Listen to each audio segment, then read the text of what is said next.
ce projet qui est un projet avant tout tertiaire, est un projet au-delà de sa ligne caractéristique qui est un bâtiment totalement rond, avec un patio central évidé, agrémenté d'un jardin d'intérieur, sort un peu des habitudes du tertiaire habituel, puisque notre cahier des charges et notre objectif, enfin en tout cas l'objectif qui nous a été donné par le contrat, était de pouvoir réaliser un ouvrage avec un niveau de prestation et de qualité à l'image de l'hôtellerie de luxe.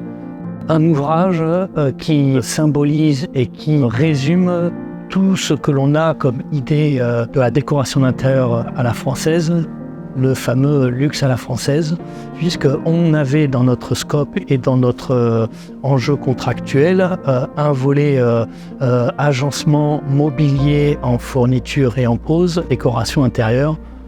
Une enveloppe assez conséquente, parce qu'on parle de quasiment 1 million d'euros de fourniture de mobilier, jusqu'aux plantes, jusqu'aux vases, jusqu'aux chaises, jusqu'aux tables.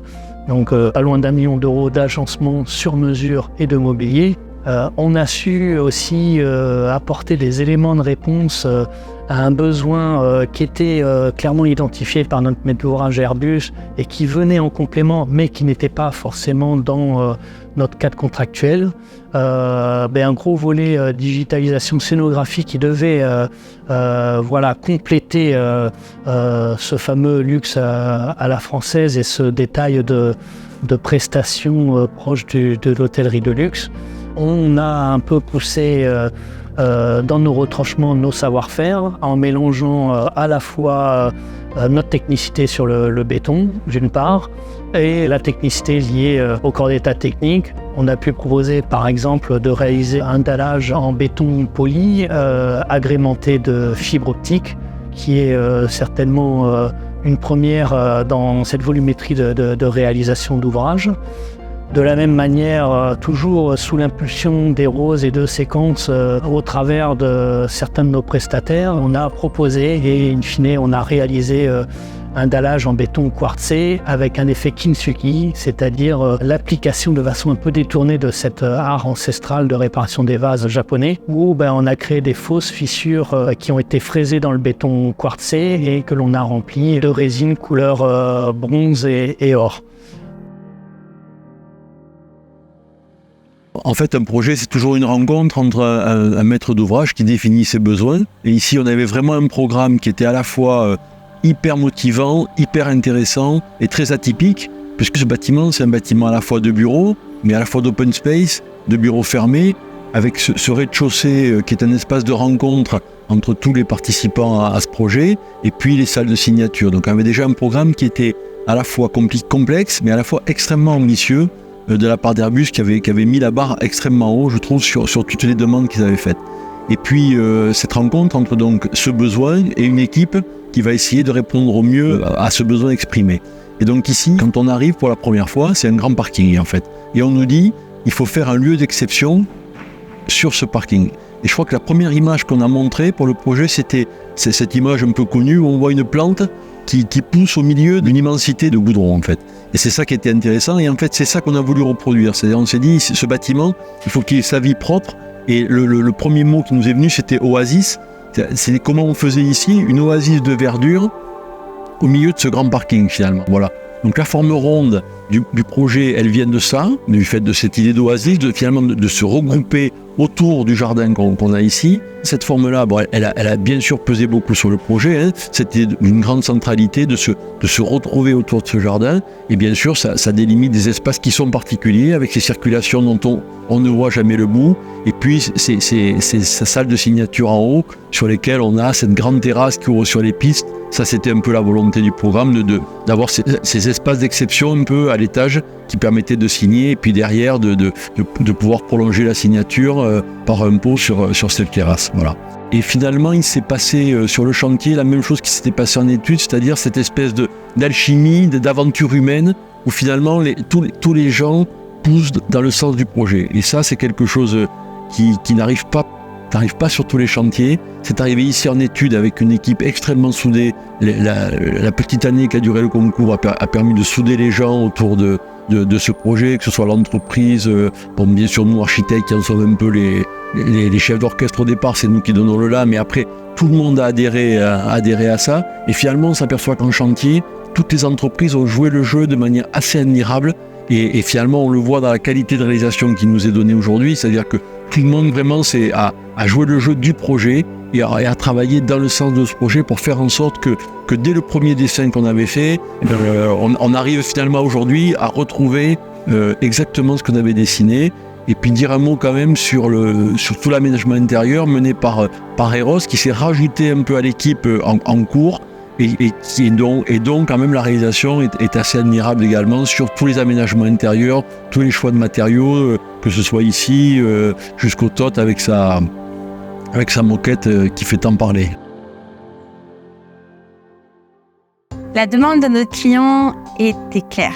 Il voulait un bâtiment qui soit remarquable, innovant, loin des effets de mode, et surtout un intérieur qui raconte une histoire.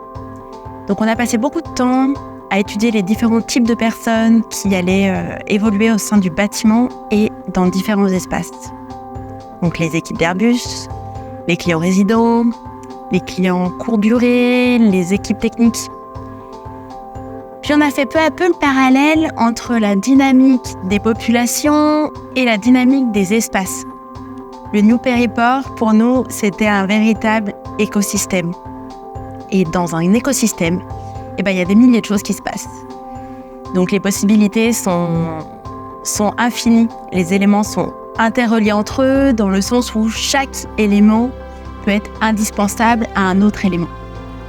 Il fallait qu'on crée un intérieur cohérent, un intérieur qui dialogue avec son bâti et qui apporte surtout de la sérénité, de la confiance et une certaine fierté aussi.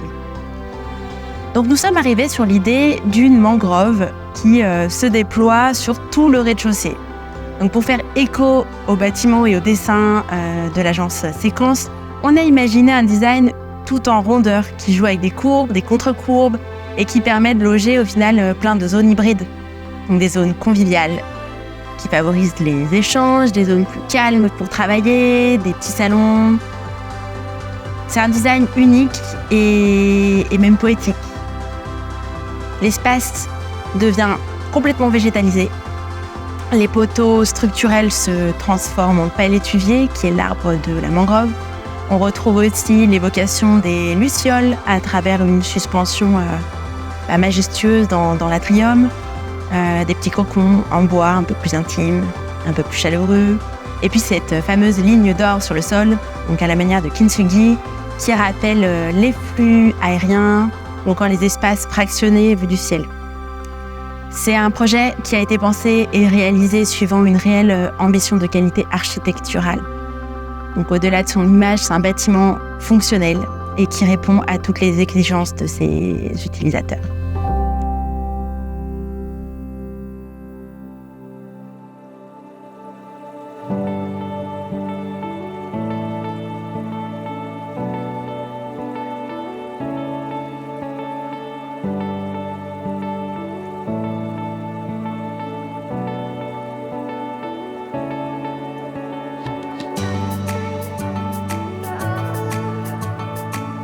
Je tiens évidemment à remercier toutes les équipes du groupement, tous les gens que j'ai pu côtoyer et qui ont travaillé sur cette opération. Je pense ne pas me tromper, sont très fiers de cette réalisation. En tout cas, pour Socotrap, ça reste, je pense, une très grande fierté et une référence de valeur portée par l'entreprise et par l'ensemble des membres du groupement. Et finalement, il s'est passé sur le chantier la même chose qui s'était passé en études, c'est-à-dire cette espèce d'alchimie, d'aventure humaine, où finalement tous les gens poussent dans le sens du projet.